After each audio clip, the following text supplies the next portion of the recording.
হায় আল্লাহ, মিশরীয় এই মেয়েটিকে আল্লাহ একই ভয়াবহ শাস্তি দিলেন, কবরের আযাব। এই স্টোরি অফ এ ওম্যান। আসসালামু আলাইকুম প্রিয় দর্শক, আশা করি আপনারা সকলেই মহান আল্লাহ তাআলার অশেষ মেহেরবানি ও দয়ায় অনেক বেশি ভালো আছেন। আজকের এই ভিডিওটি খুবই গুরুত্বপূর্ণ, তাই অনুরোধ করছি ভিডিওটি শেষ পর্যন্ত দেখুন। আর আপনি যদি একজন সত্যিকারের মুসলিম হয়ে থাকেন তাহলে আল্লাহর ওয়াস্তে এই ভিডিওটিতে লাইক দিয়ে চ্যানেলটিকে সাবস্ক্রাইব করুন। আর ভিডিওটি শুরু করার পূর্বে আসুন আমরা একটু দোয়া করি। হে আল্লাহ, আপনি আমাদের সবাইকে কবরের আযাব থেকে রক্ষা করুন, আমিন। যারা যারা চান আল্লাহ যেন আপনাদের সবাইকে কবরের আযাব থেকে রক্ষা করেন তারাও কমেন্ট বক্সে লিখুন, আমিন। তাহলে চলুন শুরু করা যাক। বন্ধুরা, মিশরীয় এক নারীর মৃত্যুর সময় যে ভয়াবহ অবস্থা হয়েছিল তা জানলে আপনার গা শিউরে উঠবে। তাই সবাইকে অনুরোধ করছি ভিডিওটি সম্পূর্ণ দেখার জন্য। এই ঘটনাটি শেয়ার করেছেন পাকিস্তানের প্রখ্যাত আলেমে দ্বীন মাওলানা তারিক জামিল সাহেব দামাত বারকাতুহুম। মাওলানা তারিক জামিল সাহেব যেভাবে ঘটনাটি শেয়ার করেছিলেন আমিও ঠিক একইভাবে বর্ণনা করছি।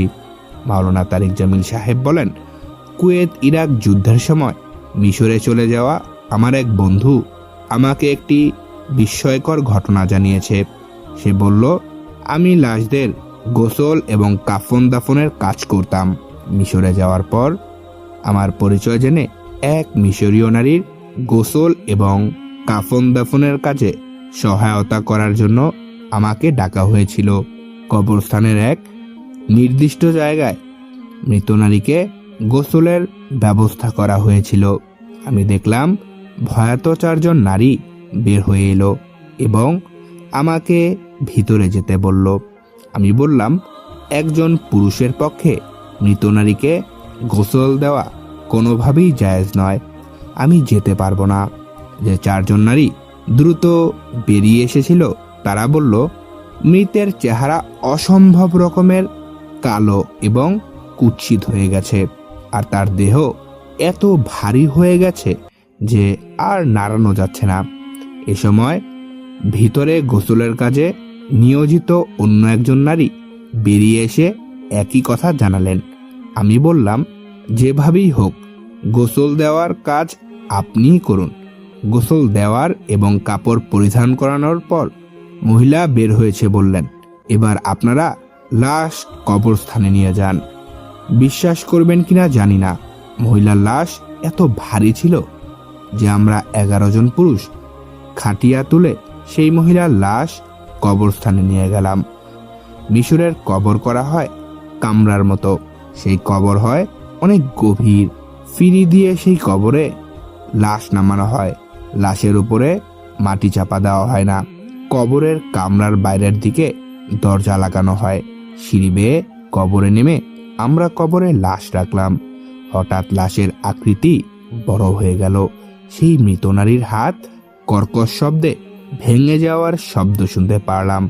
লাশের কাফন সরে যাওয়ায় আমি কাফন ঢেকে দিয়ে কেবলামুখী করে দিলাম। চেহারা থেকে কাপড় সরে যাওয়ায় আমি দেখতে পারলাম তার 2 চোখ যেন ঠোকরে বের হয়ে আসছে। পুরো চেহারা আগেই কুৎসিত হয়ে গিয়েছিল। নিয়ম মাফিক দরজা বন্ধ করে দিয়ে বাইরে বেরিয়ে আসলাম। আমি কবরে শেষ পর্যন্ত ছিলাম। এ কারণে মহিলার সন্তানরা আমাকে ঘিরে ধরে জানতে চাইল আমি অস্বাভাবিক কিছু দেখেছি কিনা। জবাব এড়িয়ে যাওয়ার চেষ্টা করেও আর তা পারলাম না। জবাব আমাকে দিতেই হলো। আমি যা যা দেখেছি সবই তাদের জানালাম। একেবারে ডিটেলসে সবকিছু বর্ণনা করলাম। এরপর তাদেরকে জিজ্ঞাসা করলাম, তোমাদের মা কেমন ছিলেন? তিনি মানুষ হিসেবে আসলে কেমন ছিলেন আমাকে একটু বলো। গোসলের সময় দ্রুত বের হয়ে আসা 4 জন নারী ছিল মৃত মহিলার মেয়ে। তারা বলল, আমার মায়ের কালো কুৎসিত চেহারা দেখে ভয় পেয়ে বেরিয়ে এসেছিলাম। আসলে জীবদ্দশায় আমার মা কখনোই নামাজ আদায় করেননি। আমাদের মা ছিল ফ্যাশনেবল মহিলা। তার লজ্জা শরম কিছুই ছিল না। তার কথাবার্তা চালচলন ছিল পুরুষদের মতোই। এই ভিডিওটি আমাদের এই শিক্ষা দেয় যে মহিলাদের অতিরিক্ত ফ্যাশনেবল তাকে কোন পর্যায়ে নিয়ে যেতে পারে।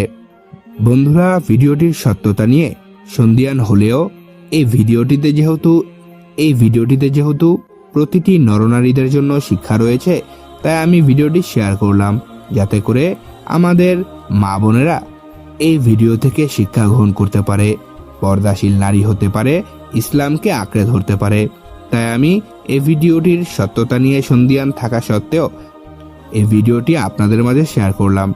আশা করি বন্ধুরা, আমি যা বুঝাতে চেয়েছি আপনারা তা বুঝে গিয়েছেন। তো বন্ধুরা, ভিডিওটি কেমন লাগলো অবশ্যই কমেন্ট বক্সে কমেন্ট করে জানিয়ে দিবেন। আর দয়া করে এই ভিডিওটিতে লাইক দিয়ে চ্যানেলটিকে সাবস্ক্রাইব করুন। ইনশাআল্লাহ সুম্মা ইনশাআল্লাহ দেখা হবে নতুন কোনো ভিডিওতে। আজকের মতো এখানেই বিদায় নিচ্ছি। আল্লাহ হাফেজ।